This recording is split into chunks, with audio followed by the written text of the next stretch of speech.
पिता और पुत्र और पवित्र आत्मा के नाम पर आमीन। यीशु मसीह में प्यारे भाई और बहनों, आज हम लूकस के सुसमाचार के 13वें अध्याय के 10 से लेकर 17 तक के ईश वचन पर ध्यान देंगे। यहाँ पर हम ये देखते हैं कि साबत के दिन, विश्राम के दिन, ईसा मसीह एक सभागृह में शिक्षा दे रहे थे और वहाँ पर एक अपदूत ग्रस्त स्त्री जो कि 18 वर्षों से बीमार थी और बिल्कुल ही झुक गई थी और सीधी तक नहीं खड़ी हो पाती थी, और ईसा उसे देखकर उसे अपने पास बुलाते हैं, उससे कहते हैं, नारी तुम अपने रोग से मुक्त हो गई हो। और उन्होंने उस पर अपने हाथ रखे और तुरंत वह सीधी हो गई और ईश्वर की स्तुति करती रही। सबसे पहली बात जो यहाँ पर हमें ध्यान देनी है वो ये है कि वह 18 वर्ष से शैतान की गुलाम बनी थी। यूहन्ना के पहले पत्र के 3 अध्याय के 8वें वाक्य में हम ये पढ़ते हैं, जो पाप करता है वह शैतान की संतान है। वह 18 साल से शैतान की गुलाम थी। इसका अर्थ यह है कि उसने कोई बड़ा पाप किया था और बिना पछतावे के वो जी रही थी, और जिसके कारण वह शैतान की गुलाम बन गई थी। जब भी हम कोई बड़ा पाप करते हैं और हमें अपनी गलती का एहसास तक नहीं होता, हमें अपनी गलती पर पश्चाताप नहीं होता और हम पाप स्वीकार नहीं करते हैं और अहंकार से जीते हैं, तो क्या होता है, हम शैतान के गुलाम बन जाते हैं और शैतान हम पर अपना नियंत्रण लगाता है। हमारे जीवन की डोर शैतान के हाथों में आ जाती है और इसकी हालत तो ऐसी थी कि वह सीधे तक खड़ी नहीं हो पा रही थी, वो पूरी तरह से झुक गई थी। ईश्वर ने हमें झुककर चलने के लिए नहीं बल्कि सीधा खड़े रहने के लिए हमें बनाया है। सीधा हम अपने पांव पर खड़े रहें और अपनी निगाहें स्वर्ग की ओर लगाए रखें। इसके लिए प्रभु ने हमारी सृष्टि की है, ना कि झुककर नीचे जमीन पर देखने के लिए। झुककर नीचे जमीन पर देखना एक प्रतीक है। इससे एक पापी मनुष्य के जीवन की अवस्था का हमें एहसास होता है।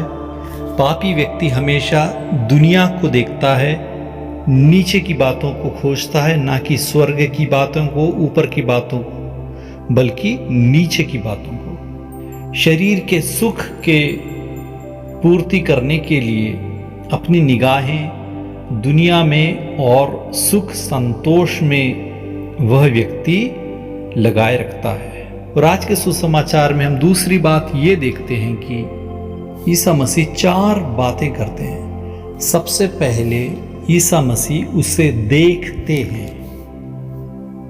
ईसा मसीह के देखने का अर्थ है ईसा मसीह अपनी करुणा की निगाहों से उस स्त्री को देखते हैं जो शैतान की गुलाम बन चुकी थी, जो सीधे नहीं खड़ी हो पा रही थी बल्कि झुक गई थी। चाहे पापी व्यक्ति, शैतान का गुलाम व्यक्ति ईश्वर की ओर ना देख पाए, ना देखे, लेकिन ईश्वर की निगाहें हमेशा उस पर टिकी रहती है कि यह व्यक्ति कब अपनी निगाहों को ऊपर उठाएगा, कब अपनी गलती को मानेगा। क्योंकि ईश्वर नहीं चाहते कि उनकी सृष्टि, उनकी संतान जानवरों की तरह झुक कर चले। ईश्वर अपनी संतान को सीधे खड़ा होकर देखना चाहते हैं और पूरे जुबान से ईश्वर की स्तुति करते हुए देखना चाहते हैं। अपनी निगाहों को स्वर्ग की ओर कायम रखते देखना चाहते हैं। और देखने के बाद ईसा उसे अपने पास बुलाते हैं। ईसा मसीह हमें न्योता देते हैं कि आओ मेरे पास आओ, जीवन का जल मैं तुम्हें प्रदान करूंगा, तुम्हारी भूख को मैं मिटाऊंगा, क्योंकि मैं ही जीवन की रोटी हूँ। तुम अंधेरे में हो, मैं ही प्रकाश हूँ। मैं तुम्हें प्रकाश की ओर ले जाऊंगा, मैं तुम्हें अपने पास ले जाऊंगा। तुम मृत्यु से मत घबराओ, क्योंकि मैं हूँ जीवन, तुम मेरी ओर देखो। तो ईसा उस स्त्री को अपने पास बुलाते हैं। हर एक पापी को प्रभु अपने पास बुलाते हैं, न्योता देते हैं कि आओ मेरे पास आओ। और उसके बाद प्रभु उससे कहते हैं, क्या कहते हैं कि तुम अपने रोग से मुक्त हो गई हो। मुक्ति का संदेशा, इतना अच्छा एक समाचार संदेशा प्रभु उसे सुनाते हैं।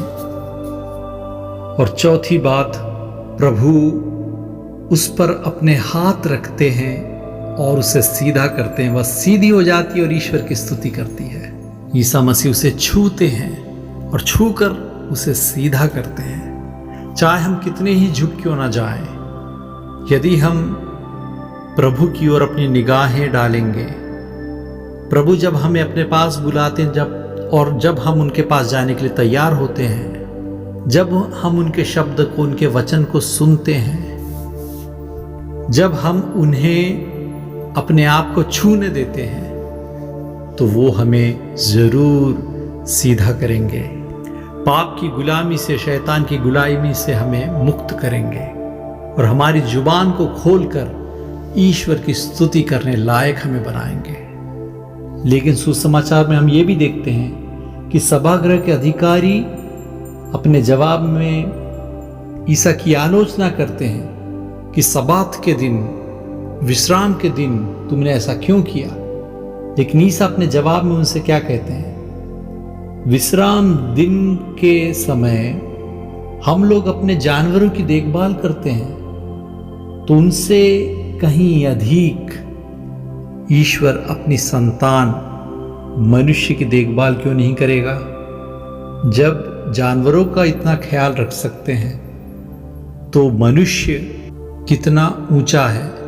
प्रभु की स्वरूप में सृष्टि किया गया है मनुष्य, तो मनुष्य को मान देने वाले, मनुष्य को अपने पास बुलाने के लिए, उसे उठाकर सीधा करने के लिए, उसकी जुबान को खोलकर उसे ईश्वर की स्तुति करने के लिए शक्त बनाने प्रभु बहुत चाह रखते हैं।